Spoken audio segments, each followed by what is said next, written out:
Welcome back to The Real Season 7. We are so excited. Ladies, let's get into some girl chat.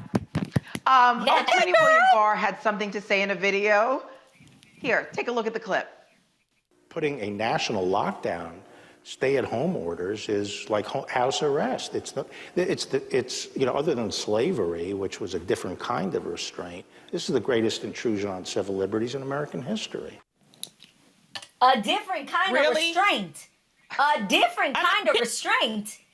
But Adrian, can you? Foolish. It's like slavery is rape, murder, racism, forced labor, compared to curbside service at Denny's. Right, I mean, it's so ridiculous that, first of all, he shouldn't have anything to say about slavery, right? And also, I just feel like this administration in the White House right now are just so reckless. They're so reckless with what they do. They're reckless with what they don't do and what they say. It's unbelievable that he would compare, trying to save our lives by staying home to slavery.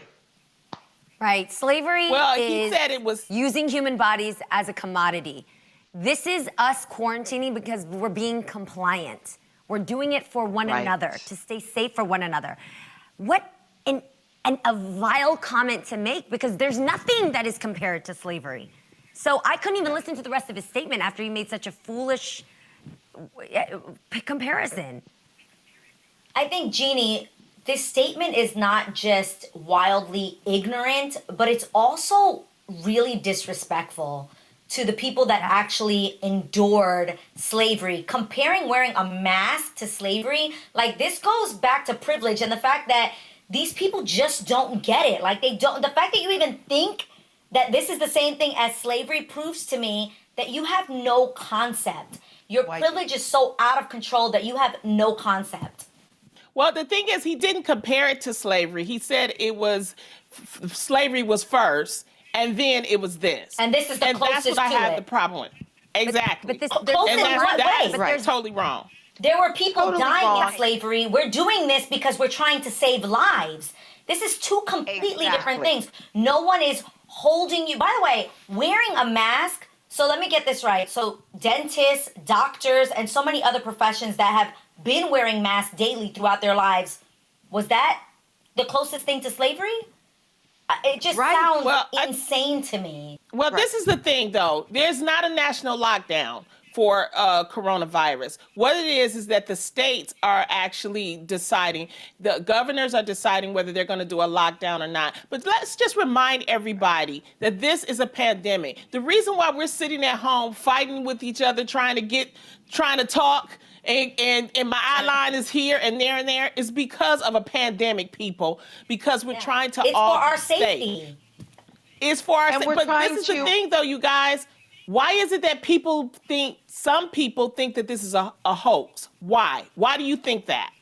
Because I think they're in denial. They don't want to deal with it. They don't want to have restrictions. I think anytime you tell someone they have to do something, even if it's for the benefit of someone else and their families, people feel like you're telling them what to do. You shouldn't be able to tell them what to do. But we're doing this to save lives. We're doing this so that we can come back and my kids can go to school, which I'm desperate for, so that we can go out and meet each other for drinks or for coffee or, or regular, medical checkups. People are not doing that because people are being careful and staying home. So you can't compare that to slavery. Come on. I agree. Instead of people being grateful for the privileges that this country does offer us, instead, we act like spoiled brats when you see other countries that have gotten through this because they followed the structured orders that said, the government has the right to tell us to stay home if it's to save your life or to save the lives of other people. Like, just stop being so selfish. We have to think about the essential workers and the fact that no hospital institution was ready for this type of surge of patients that needed care. So the more that you keep neglecting what we should do, the more you're putting this insane pressure on these hospitals and these officials to be able to help us to kind of level out the numbers. So you're just being ignorant because every time you step out, you're thinking about yourself and not everybody else who needs the help. So selfish. Exactly. Yeah, we're going to keep on talking about the coronavirus and, the dangers of it. But there are also other things that we want to be talking about, like this. Last week, the city of Louisville reached a $12 million settlement with the family of Breonna Taylor, who was shot and killed by police in her own home this past March. Now, the settlement included several police reforms that expanding drug testing for officers, a housing credit program to provide incentives for officers, and some activists say that that's good, but it's still not enough. Now, it's a still ongoing investigation. The Attorney General for Kentucky, Daniel Cameron, he's still presenting evidence to the grand jury. So, people still feel like the cops are responsible and there should be a bigger judgment and bigger punishment for these cops. What do you ladies think? I feel like this is the first step in the right direction. You can't put a price on this beautiful girl's head. You can't put a price on her future. You can't put a price on, you can't do that. So at least this is a start for them to say, we acknowledge we made a mistake, a huge mistake, but at the same time, until these cops are arrested and gone through trial, it's not over. It's not over. And I think now, because of social media, because we all have cameras, we can continue to push forward for their arrest and for their trial and hopefully their conviction. Exactly. This settlement does not equal justice. This is not making a settlement to then, hopefully reform things. This actually leaves a huge penalization on communities that are being brutalized.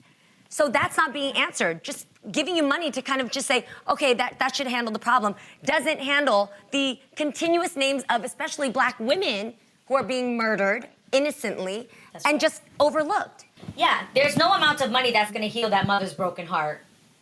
This was the largest settlement ever for any Black woman, any type of injustice that was done to a Black woman. So that was a stride. Also, the police reforms were part of it. So in my opinion, I do think that they're making waves because of that. But the thing is that until we still have to have accountability in this country. Too many people of color are being brutalized by the police officers, and we have to have adequate training. And you know what, Garcelle, we have been saying this since Trayvon Martin. We have been talking about these kind of things since the first season of The Real. But this is the first time that we've seen something like this where reforms actually have come out. But you're right, Jeannie, they have to still go through the process. Even if there's second degree charges, they need to do it. And I hear you, Lonnie, but I can't help but think that the only reason why Breonna, and by the way, her family deserves every penny. I don't even think it's still enough. Absolutely. The only reason why she's getting paid is because her name is a trending hashtag. So what about Corinne Gaines? What about Sandra Bland? What about Corinne Lyles? Like, there's still so many women who and all the names that we don't know, the fame or the popularity. Yes. Right, and all the ones that we don't know. And this whole thing about no-knock warrant, I mean, not only is it dangerous, but it's also dangerous for the cops not giving someone a warning too. And I think the fact is, it seems to me, whenever there's something that goes wrong, why is there a Black family on the other side of that door? Why is it always, in the neighborhoods that they go to that all these mistakes are happening? And then we have to, march and protest and make so much noise that they actually start to think about it and they actually start to implement other ways of doing things. I'm sick of it. Well, that's the thing too. Yeah. One of the reforms in this state for Louisville now is that they will ban no-knock warrants. So, we're still not satisfied. Because we as a nation have to come together and make sure that there are policies to make everyone safe. But like I said, it's a start. But I was just interested why some people were upset online that the family actually took the money. And I think they took the money because they can use it to help progress. I mean, I don't know. What do you ladies think? Also to help the legal fees. I mean, if they want to continue to go to court, their legal fees should absolutely be handled, which are not going to be cheap. And like you said, Lonnie, although this is showing that we've made waves, like that, at least there's some progress happening here, I think the proof is that, like Jeannie said, it's because Breonna Taylor's name became so popular. So that actually proves that whatever we are doing to fight is working. We can't let up. We can't give up. Absolutely we have to persist. Working. We have to keep moving forward. So That gives me some encouragement, but at the same time, it doesn't make me relax.